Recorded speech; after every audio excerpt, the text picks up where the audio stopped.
तो जब हमारा बिलीव होना इस बात पे कि हमने ये करना है, वो कौन सी मूवी थी शाहरुख खान की जिसमें वो कहता है कि जितनी शिद्दत से मैंने तुम्हें पाने की कोशिश की है कि हर एक जर्रे ने हमें तुमसे मिलाने की साजिश की है।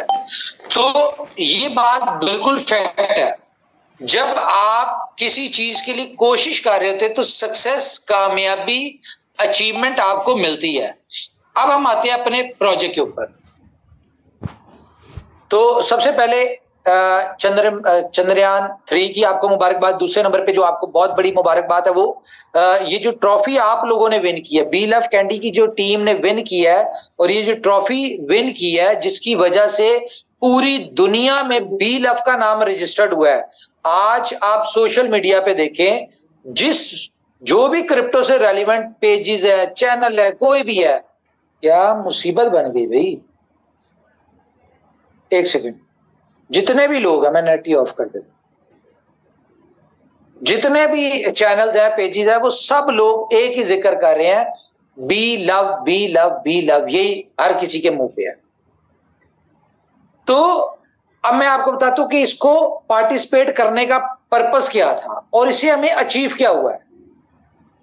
पहला पार्टिसिपेट करने का पर्पस ये था, मैं आपको एक चीज पहले बता दूं कि जो टीम ली है ये 10 साल के लिए ली है, और 10 साल तक इसका नाम क्या होगा, B love candy.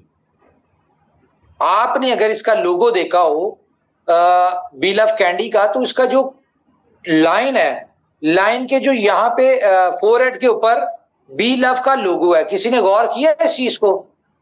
B love token का लोगो है। Yes sir. इसके जो बाल कलरफुल है वो बी लव टोकन के कलर्स हैं वो सारे। तो B love token basically registered हुआ है, बी लव टोकन दुनिया में रजिस्टर्ड हुआ है। अच्छा, अब बात यह है कि बी लव टोकन किसी एक्सचेंज के ऊपर लिस्ट नहीं है, कहीं पे ट्रेड नहीं हो रहा, सीएमसी पे लिस्ट नहीं है, तो फिर इसकी ब्रांडिंग का पर्पस क्या है? अगर हम इस सोच में जाएं तो बी लव तो अगर अभी लिस्ट ही नहीं हुआ, लॉन्च ही नहीं हुआ, तो लोग इतने क्यों आ गए इसमें? तो इसको कहा जाता है rich man strategies, long term strategies, जो कि लॉन्ग टर्म प्लानिंग्स के थ्रू हैं। हमें पता है कि कंपनी ने, इनोवेशन फैक्ट्री ने प्रोजेक्ट को 500 दिन के लिए डिजाइन किया, 500वें दिन इसको एक्सचेंजेस पे लिस्ट होगा, 500वें दिन इसकी यूटिलिटी आएगी और $2 पे लिस्ट करना है। लेकिन इस 500 दिन में करना क्या है? सिर्फ ये तो नहीं कि लोगों को दे दिया प्रोजेक्ट, डाउनलोड करा दिए, स्टेक करा दिए, रिवॉर्ड मिल गए, लोगों ने बेच लिए, नहीं बेचे, सस्ते बेचे, महंगे बेचे, सिर्फ ये काम तो नहीं है इसका। 500 दिन में सिर्फ ये तो नहीं करना था, 500 दिन में तो ये करना था कि इसकी यूटिलिटीज बनानी है हमने। तो जब इसकी यूटिलिटीज बनेंगी और इन यूटिलिटीज को हमने 500वें दिन वहां पे बी लव का पेमेंट गेटवे देना है। तो ये पर्पज है, आपको कई दफा मैं बता चुका हूं। खैर, तो मैं आपको बता दूं कि बी लव आपका, जो आप लोगों की नजर में इस वक्त बहुत सारे लोगों ने उसको अपने दिल से लगाया हुआ है। कौन लोग हैं वो लोग हैं जिन लोगों ने बीएफआईसी को मिस किया, बीएफआईसी में उन्होंने लोगों की जिंदगियां बदलते हुए देखी, और आज जितने लोगों के पास बीएफआईसी है या उनका स्टेक पे लगा हुआ है, उनकी जिंदगी का सबसे कीमती एसेट जो है वो घर नहीं है, गाड़ी नहीं है, वो बीएफआईसी है। मैं अगर अपनी बात करूं तो मेरी लाइफ का सबसे कीमती एसेट बीएफआईसी है। तो जिन लोगों ने वो सक्सेस स्टोरी देखी, आज उसके बाद वो बी लव में आए, आज बहुत सारे ऐसे लोग हैं जिनके लिए वही सेंटिमेंट्स, वही यानी कि जज्बात बी लव के लिए है। और नो डाउट होने भी चाहिए। क्यों? 0.01 पे लिया, ठीक है, अगर इसको हम 5x जो कंपनी दे रही है उसको अगर उसमें कन्वर्ट करें तो ये तो आपको मिला जाके 0.005 के ऊपर, या उससे भी 4 या 3 के ऊपर मिला। तो एक 0.00 वाली चीज आपकी $2 पे लिस्ट हो, ये कितने एक्स बनता है? कोई मुझे कैलकुलेट करके बता सकता है?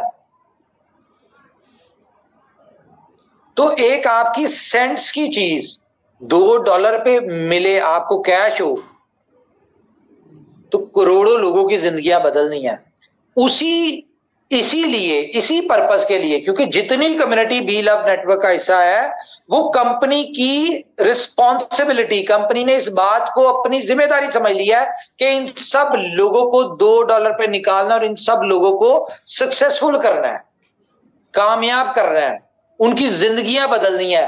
असल कंपनी का जो मोटो है वो आज नहीं है, वो कल भी नहीं है, वो 500 दिन के बाद है, जब यहां से 2 करोड़ 3 करोड़ 5 करोड़ लोगों की जिंदगियां बदलेंगी, तो एक 5 करोड़ की कम्युनिटी इनोवेशन फैक्ट्री के साथ लॉयल हो जाएगी। आज बहुत सारे मतलब के साथ या इनोवेशन फैक्ट्री के साथ कि यार जिंदगी गुजर रही है, अच्छी गुजर रही है, पहले हम 1 लाख कमाते थे, यहां से 10 लाख कमा रहे हैं, जिंदगी अच्छी गुजर रही है। लेकिन इनोवेशन फैक्ट्री ने इस प्रोजेक्ट को जिंदगी गुजारने के लिए नहीं बनाया। ये प्रोजेक्ट जो लॉन्च हुआ है, ये जिंदगी बदलने के लिए हुआ है। तो जिंदगी अगर बदलनी है, तो जिंदगी बदलने के लिए हमें कुछ स्पेशल करना पड़ता है। मिसाल के तौर पे, बहुत अरसे बाद मैं आपको ये एग्जांपल दे रहा हूं कि मिसाल के तौर पे एक बंदे को कोई खान साहब आपका माइक ऑन, नए वाले यहीं से लगा कर। खान साहब माइक ऑन हुआ है आपका।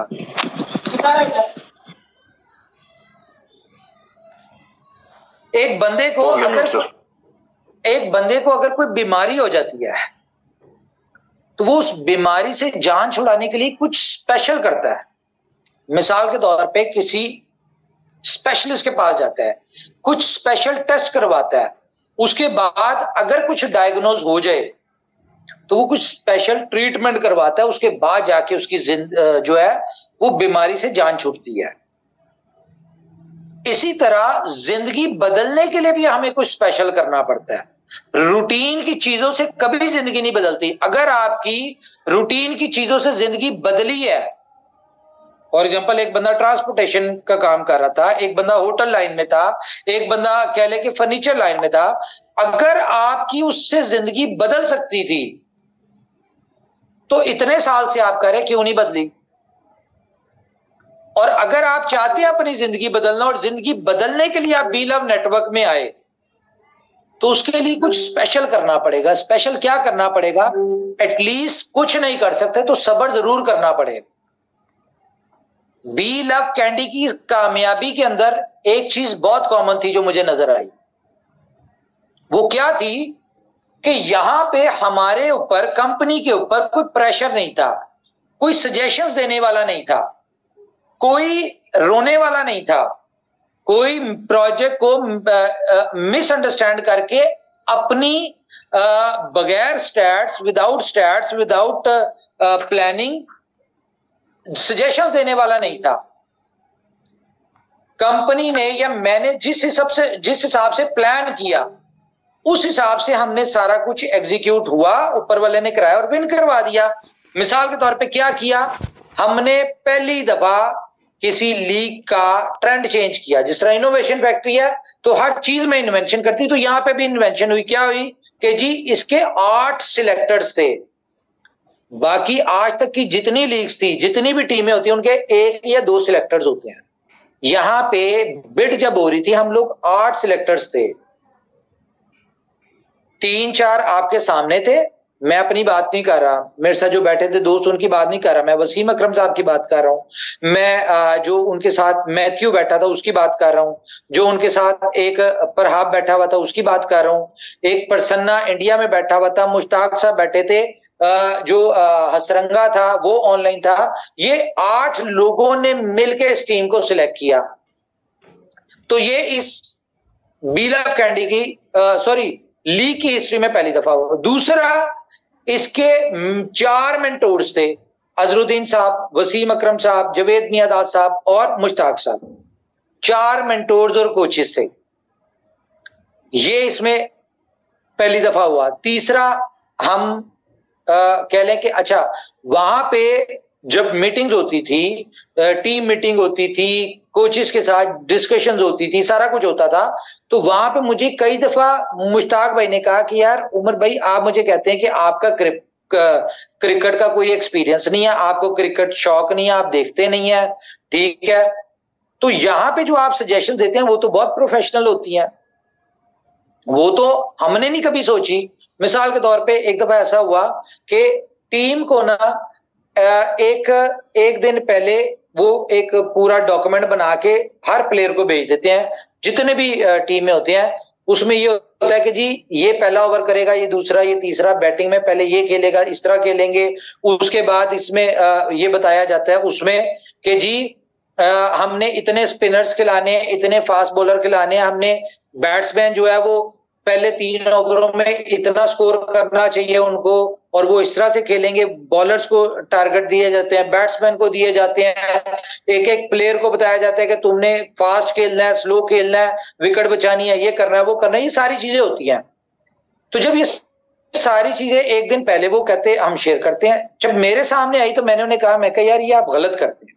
कहते क्या मतलब? मैं कहा ये आपने, जब ये टीम ग्राउंड में पहुंच जाती है, जब उनके मोबाइल्स आपके पास आ जाते हैं, जी हाँ जमा हो जाते हैं, उस वक्त आपने ये चीज उनके साथ शेयर करनी है।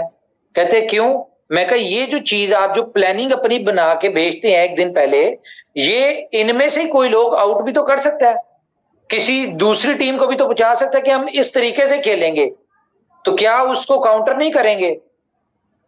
तो इस बात पे मुश्ताक भाई या जो कोचेस थे उन्होंने, वो बड़ा इंप्रेस हुए, उनका यार हमारे तो जेहन में कभी ये बात नहीं आई, और ये बड़ी लॉजिकल बात की आपने, सही बात की, ये पॉसिबल है। तो उन्होंने इस चीज को काउंटर किया। ये मैंने एक एग्जांपल दी, इस तरह की बहुत सारी चीजें थी। अच्छा, बात करने का पर्पज ये था कि स्ट्रेटजीज वहां पे चल रही थी, बैकएंड पे मेरी थी, उनकी तो अपनी थी, जाहिर है वो एक्सपर्ट्स थे, जो मेरे से ऐड ऑन होता था, वो कोई प्रेशर नहीं था कि जी कम्युनिटी का कोई प्रेशर नहीं था, लोगों का कोई प्रेशर नहीं था, कोई प्राइस का प्रेशर नहीं था। हम लोगों ने जो स्ट्रेटजी पहले दिन बनाई, हम उसी स्ट्रेटजी को, उसी टारगेट को फोकस करके चले, और ऊपर वाले ने कामयाबी दे दी। हालांकि ये एलपीएल, ये जितनी भी लीग्स हैं, उनकी हिस्ट्री में एक नामुमकिन काम हुआ है। कैसे? कि 8 मेन प्लेयर, हमारा ओपनर नहीं खेला फाइनल में, क्यों? क्योंकि उसकी टांग टूट गई थी। हमारा जो कैप्टन था वो नहीं खेला, क्यों? उसको इंजरी हो गई थी। हमारा अटैकिंग बॉलर जो फास्ट बॉलर था वो नहीं खेला, उसके शोल्डर वो हो गया था, पता नहीं कुछ हो गया था उसको, ठीक है। उसके अलावा हमारे जो फखर जमान जो था वो नहीं खेला, ठीक है। उसके अलावा हमारे जो बेस्ट प्लेयर्स 8 जो प्लेयर थे वो नहीं खेले। ये जो पीछे छानमुरा टीम नहीं होती, ये वो बची भी थी, तो उसको हमने खिलाया फाइनल में, लेकिन इस बिलीव के साथ कि भाई जीतेंगे, कप हमने जीतना है। दूसरा हुआ क्या यार, शोर बंद कर दे भाई, ठीक है। अच्छा, ये जब एक दिन पहले जब हमें पता चला ना कि भाई ये प्लेयर्स नहीं खेल सकते, इंजर्ड है या इसको मसला है, ये सारे 8 जो मेन प्लेयर है वो नहीं खेल सकते, और जब वो ग्राउंड में खेल रहे थे, लिटरली हम एक दूसरे को यही कहते कि ये लगान 2 चल रही है इस वक्त। जिस तरह लगान में नहीं टूटे फूटे पेंचर सारे प्लेयर्स खेल रहे होते, ठीक है, उसी तरह ये सारे वो प्लेयर्स थे। तो खैर ऊपर वाले ने कामयाबी दी। उसके बाद मुझे क्या वर्ड सुनने को मिल रहे हैं, मुझे कम्युनिटी में से, मुझे लोगों की तरफ से, मुझे वहां पे जो लोग थे, जो लोग मुझे इतने दिन में अंडरस्टैंड किया, सारे नए प्लेयर्स, और वो बहुत सारे लोगों ने, ऊपर वाला नजरे बात से बचाए, एक ही बात सबकी तरफ से सुनने में आ रही थी, वो ये थी कि यार आप